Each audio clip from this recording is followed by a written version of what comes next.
Good evening, and thank you for joining us in another chilling tale from Unholy History. I am your host, Violet Knight, and tonight we venture into the frozen wilderness of Canada's Northwest Territories. Here we will unravel the enigmatic story of the man who will forever be known as the Mad Trapper of Rat River. This tale begins in the bitter winter of 1931, when a mysterious stranger appeared in the small, isolated community of Fort McPherson. Little did the locals know that this man, known to them as Albert Johnson, would lead the Royal Canadian Mounted Police on one of the most grueling and dramatic manhunts in history. Through the unforgiving cold and treacherous terrain, the chase would captivate the world and leave behind a trail of unanswered questions. Who was Albert Johnson? What drove him to his desperate actions? And why, even decades later, does his true identity remain shrouded in mystery? Join me as we delve into the icy heart of this extraordinary tale, where the lines between fact and folklore blur, and the spirit of a relentless fugitive continues to haunt the frozen landscape. So, grab your warmest coat and prepare for a journey into the untamed wilds. For tonight, we follow the trail of the Mad Trapper of Rat River. The mysterious stranger. In the winter of 1931, the small, isolated community of Fort McPherson was a place where everyone knew everyone. Nestled in the heart of Canada's Northwest Territories, it was a land of harsh beauty and unforgiving cold. Into this remote setting stepped a man who would forever alter the quiet rhythm of life in Fort McPherson. Albert Johnson, as he would come to be known, was a stranger in every sense of the word. Tall, strong, and with a peculiar air of mystery about him. He arrived in Fort McPherson with no explanation of his past or his intentions. The locals, naturally curious, began to take notice of this enigmatic figure.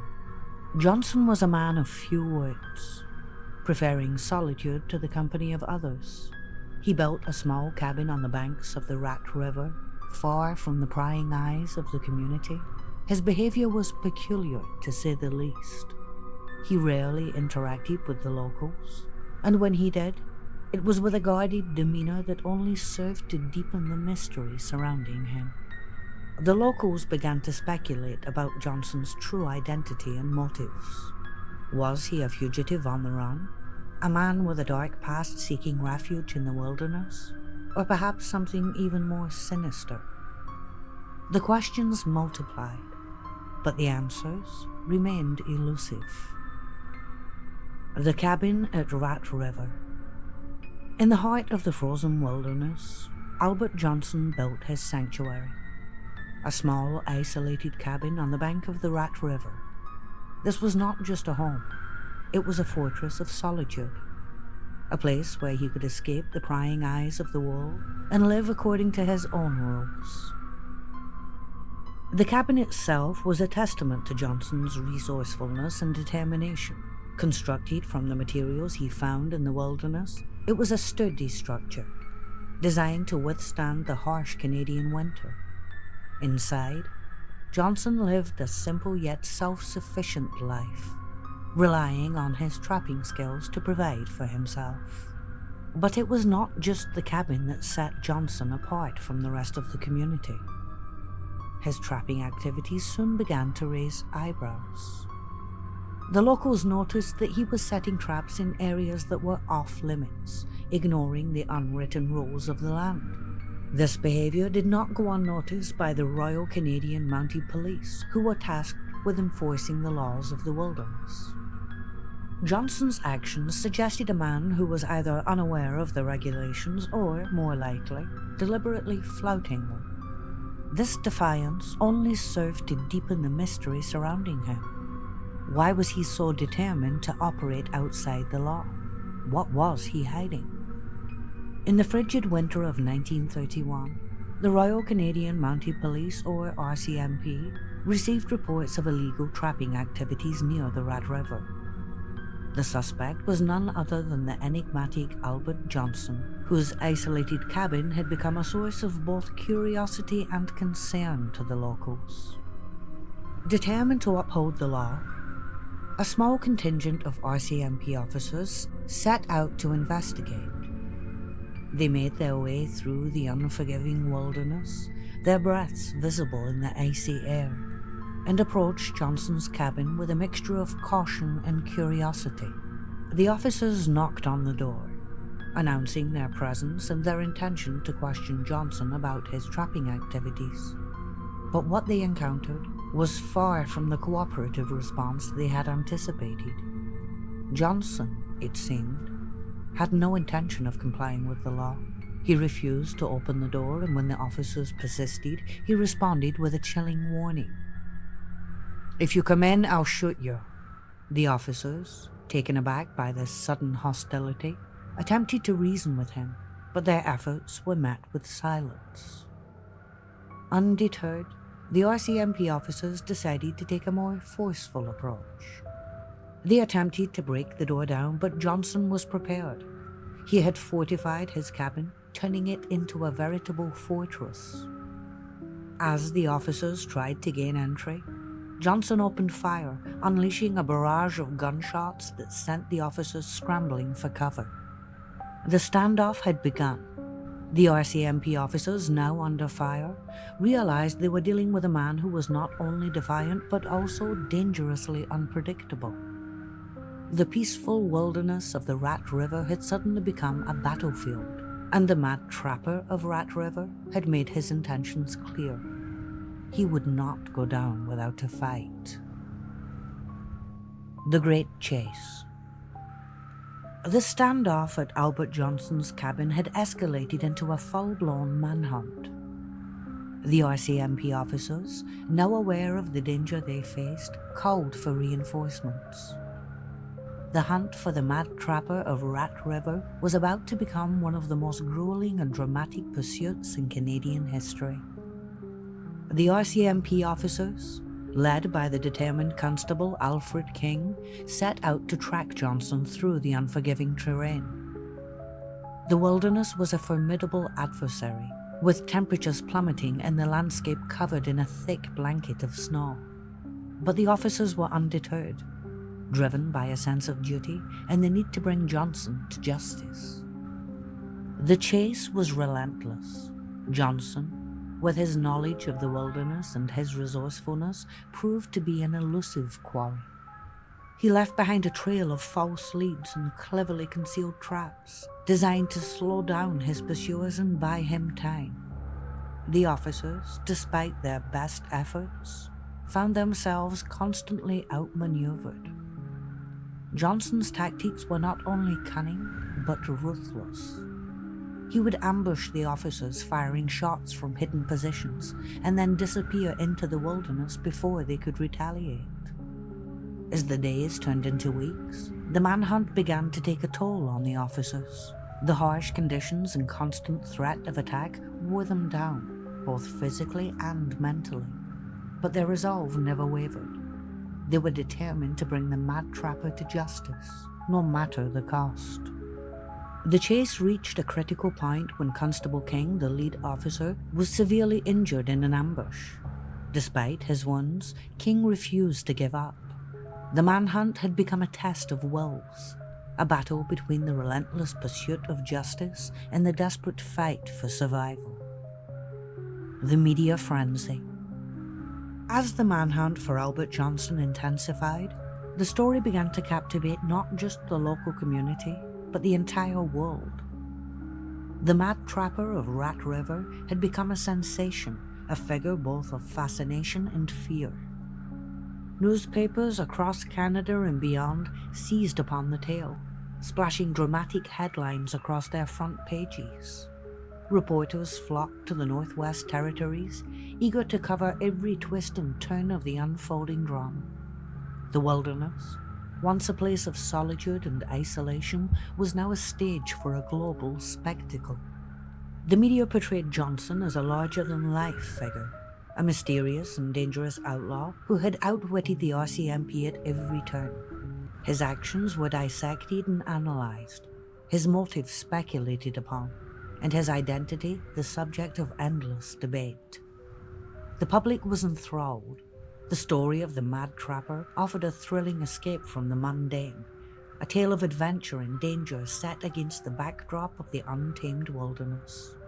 People followed the chase with bated breath, eagerly awaiting each new development. But the media frenzy was not without its consequences.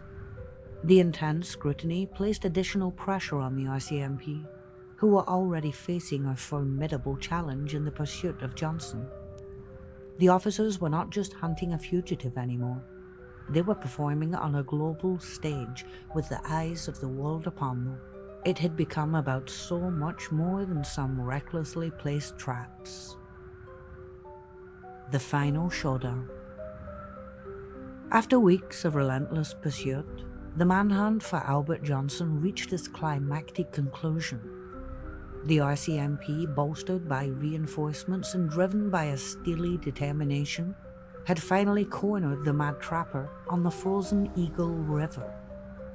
The stage was set for a final dramatic showdown. The officers, led by the resolute Constable Alfred King, approached with caution, knowing that Johnson was a formidable adversary. The wilderness, once a sanctuary for the fugitive, had now become a trap from which there was no escape. As the officers closed in, Johnson made his final stand. Armed and dangerous, he opened fire, unleashing a barrage of gunshots that echoed through the frozen landscape. The RCMP, prepared for the confrontation, returned fire with equal ferocity. The battle was fierce and unforgiving. The icy terrain provided little cover, and the officers were forced to rely on their training and instincts to outmaneuver their elusive quarry. The air was filled with the sound of gunfire and the shouts of the officers, their breaths visible in the frigid air. In the midst of the chaos, Johnson was struck by a bullet.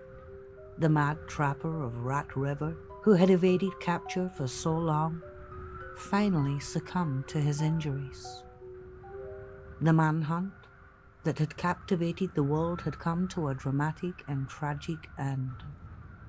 The officers, exhausted and relieved, gathered around the fallen figure of Albert Johnson, the man who had become a legend, a symbol of both defiance and danger, was now just a body lying in the snow. The chase was over, but the mystery surrounding Johnson's true identity and motives remained. The aftermath.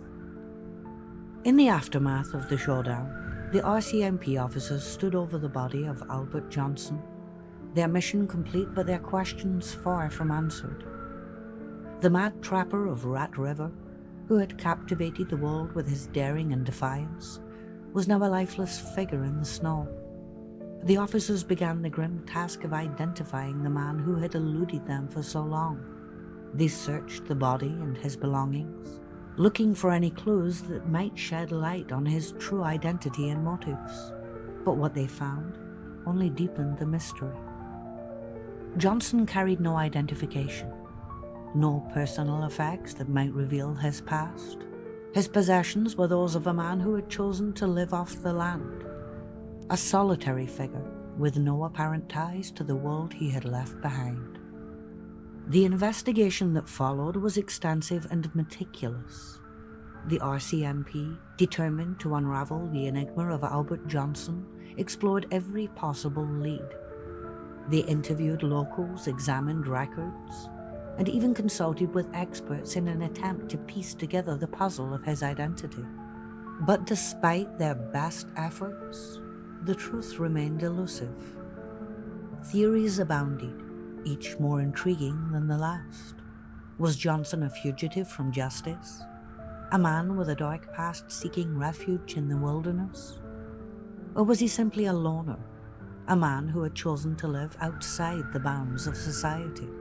The lack of concrete answers only served to fuel the legend of the Mad Trapper of Rat River. The story of Albert Johnson became a part of Canadian folklore. a tale of adventure and mystery that would be told and retold for generations to come. Theories and speculations. The death of Albert Johnson may have brought the manhunt to an end, but it did little to quell the curiosity and speculation surrounding his true identity. In the decades that followed, numerous theories emerged, each offering a different perspective on the enigmatic Mad Trapper of Rat River. One of the most popular theories suggests that Johnson was a fugitive from the United States, possibly a notorious criminal seeking refuge in the Canadian wilderness. Some speculated that he was a member of the infamous Dillinger Gang, while others believed he was a lone outlaw with a string of crimes to his name. Another theory posits that Johnson was a deserter from the military, a man who had abandoned his post and sought solitude in the frozen north. This theory gained traction due to his apparent familiarity with firearms and his ability to evade capture for so long. Some have even suggested that Johnson was a former law enforcement officer, perhaps a disgraced cop or bounty hunter who crossed the line. This theory is supported by his tactical skills and his knowledge of police procedures. Yet another intriguing theory is that Johnson was simply a man suffering from mental illness, driven to his desperate actions by a mind unraveled by the harsh realities of life in the wilderness. This theory is bolstered by his erratic behavior and his seemingly irrational defiance of the law. And then there are more outlandish theories. That Johnson was a spy, a revolutionary, or even a man with a secret past so dark that he was forced to live in isolation. Each theory adds a new layer to the mystery, making the story of the Mad Trapper of Rat River all the more captivating. But perhaps the most intriguing aspect of this tale is that, despite all theories and speculations, the true identity of Albert Johnson remains a mystery. It is a testament to the enduring power of his story that even decades later, we are still drawn to the enigma of the Mad Trapper of Rat River. Conclusion. The story of Albert Johnson, the Mad Trapper of Rat River, is one that has captivated generations.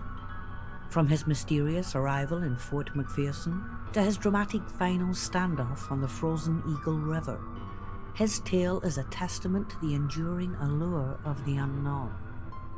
In the decades that have passed since his death, the mystery surrounding Johnson's true identity has only deepened.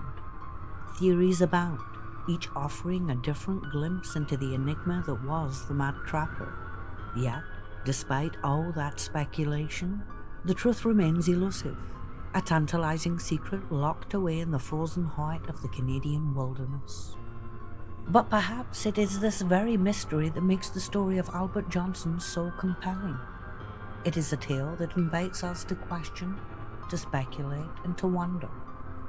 It is a reminder that, even in our modern world, there are still secrets that defy explanation, stories that refuse to be neatly categorized.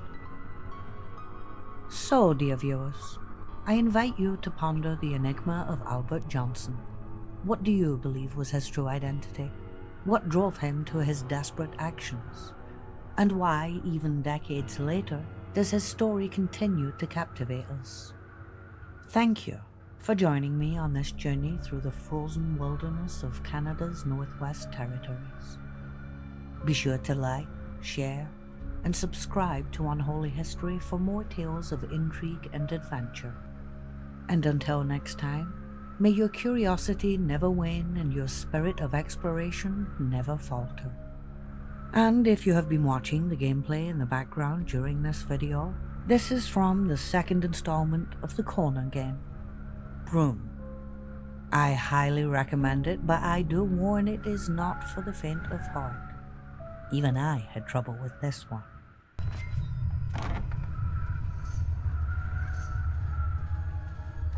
Fuck this shit! I do not like this at all. I heard a noise. I heard a noise. Oh my heart's starting to go really fast. I don't like this shit. I don't like the music.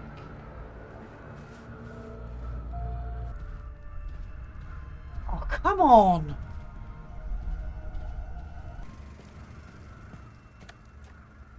Oh, fuck off. I don't like this hallway. Oh, this didn't seem right. Who keeps something like that?